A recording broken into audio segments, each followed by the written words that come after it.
बाज बन, तोता बनकर क्या करेगा। उड़ना है तो ऊंचा उड़, पिंजरे में रहकर क्या करेगा।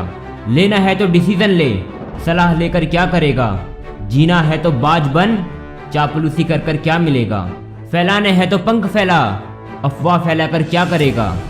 सभी लोगों ने आपसे कहा होगा बनना है तो बाज बन, उड़ना है तो बाज की तरह ऊंचा उड़, बड़े सपने देख, मेहनत कर। पर किसी ने यह नहीं बताया कि यह सब करे कैसे।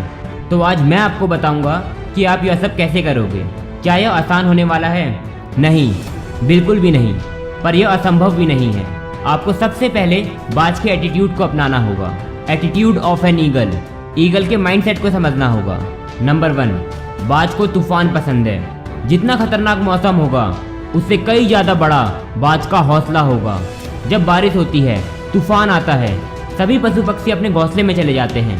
पर बाज ही एक ऐसा प्राणी है जो तूफान को चीरता हुआ, आसमां को चीरता हुआ बादलों के ऊपर निकल जाता है। अपने पंख फैलाकर पूरे आसमां को ढक देता है। जब पूरा संसार भीग रहा होता है, वह बादलों में गोते लगा रहा होता है। बारिश में तो मोर भी नाचता है, पर तूफान का स्वागत सिर्फ और सिर्फ बाज ही करता है। जितना भयंकर तूफान होगा उतना भयंकर बाज होगा। सिर्फ बाज ही एक ऐसा प्राणी है जो अपनी मुसीबतों का शिकार करता है। आप अपनी मुसीबतों से घबराना मत, अपनी मुसीबतों का शिकार करो, उसे अवॉइड मत करो, उसका शिकार करो, क्योंकि वही आपको और मजबूत, और ज़्यादा ताकतवर, और ज़्यादा तेज और स्मार्ट बनाएगी। नंबर 2, बाज के पास विजन होता है। बाज की नजरें ही तेज नहीं, बल्कि उसका दिमाग भी तेज होता है। शिकार के समय पूरे फील्ड का नक्शा उसके दिमाग में छप जाता है। कब किस स्ट्रेटेजी के साथ मुझे अटैक करना है, कहाँ मुझे स्लो डाउन होना है, किस एल्टीट्यूड पे मुझे उड़ना है, वह सब उसको पता होता है। उसका फोकस इतना हाई हो जाता है कि डर क्या होता है उसके दिमाग से ही निकल जाता है।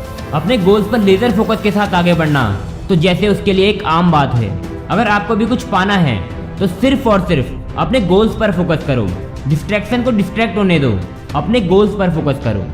बाज कभी भी मरी हुई चीज़ें और पुरानी चीज़ों को नहीं खाती। हर दिन वह दोबारा शिकार करता है। अगर आप उसकी थाली में खाना परोस भी दोगे तो वह खाने को मुंह भी नहीं लगाने वाली।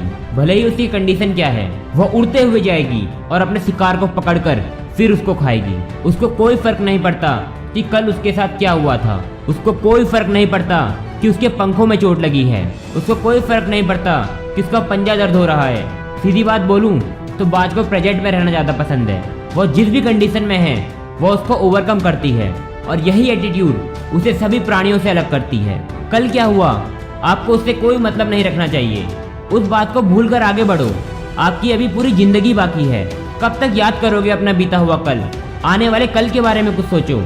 इस पूरे ब्रह्मांड में सिर्फ 2 ही ऐसी चीज़ें हैं जो आपको खुद और आगे बढ़ने से रोकती है, और वह है बीते हुए कल में जीना और दूसरों के हिसाब से जीना। बाज कभी भी ऐसा नहीं करती। ना तो वह अपने बीते हुए कल में जीती है और ना ही दूसरे जानवर को देखकर उनके जैसा बनने की कोशिश करती है। कहती है तू भले ही अच्छा होगा पर मेरे जैसा तो बिल्कुल नहीं होगा। नंबर 4, बाज में जिद होती है, कमिटमेंट होती है। जब चील अपना पार्टनर ढूंढती है तो वह अपने पार्टनर में उसका कमिटमेंट लेवल देखती है।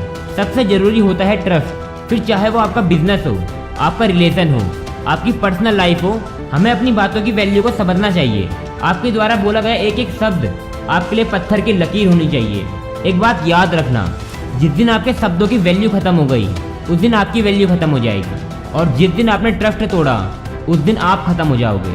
और यह बात जितनी अच्छी तरीके से बात समझता होगा इतने अच्छे से शायद ही कोई और समझ पाता होगा। नंबर 5, बाज की जानलेवा ट्रेनिंग। जब बाज छोटा होता है तो उसकी माँ उसके घोंसलों से धीरे धीरे करके सारे तिनके निकालना शुरू कर देती है, जिससे कि बाज को कठिनाई हो, और फिर एक एक करके अपने बच्चों को घोंसले से नीचे फेंक देती है।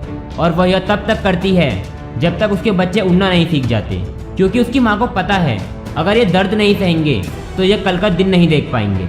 और यही चीज़ बाज के बच्चों को मजबूत और ताकतवर बनाती है, और धीरे धीरे करके वह सब बच्चे आसमां की ऊंचाई को छूने लगते हैं। तो आपको भी अपने आप को ट्रेन करना पड़ेगा, अपने कंफर्ट जोन से बाहर निकलना पड़ेगा। जब बाज अपने कुछ ही महीनों के बच्चों को अपने घोंसले से बाहर निकाल देती है तो आप इतने बड़े होकर अभी तक अपनी माँ के आंचल में रहकर क्या कर रहे हो? बाहर निकलो, यह दुनिया देखो। यह दुनिया पूरी बदल गई है, धोखेबाजों से भर गई है, और जब तक आप मुसीबतों का सामना नहीं करोगे तब तक आप इस दुनिया में सर्वाइव नहीं करोगे।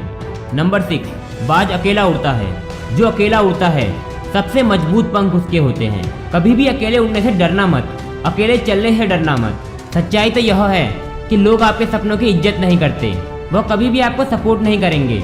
और इतना ही नहीं, ये दुनिया धोखेबाजों और नकारात्मक इंसानों से भरी हुई है।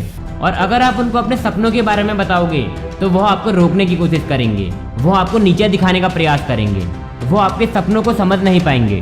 तो आपको अकेला चलना पड़ेगा, आपको नेगेटिविटी के ऊपर से उड़ना पड़ेगा, आपको अपनी जर्नी अकेले स्टार्ट करनी होगी। आप एक ताकतवर इंसान हो, आपका विजन क्लियर है, इसलिए आपको अकेला चलना चाहिए, बिल्कुल एक बाज की तरह। बाज की मेंटालिटी को अपना लो, बाज के एटीट्यूड को अपना लो, फिर देखो कि दुनिया आपको कैसे अपनाती है। अगर आपको मेंटालिटी के बारे में और वीडियो देखनी है तो हमारे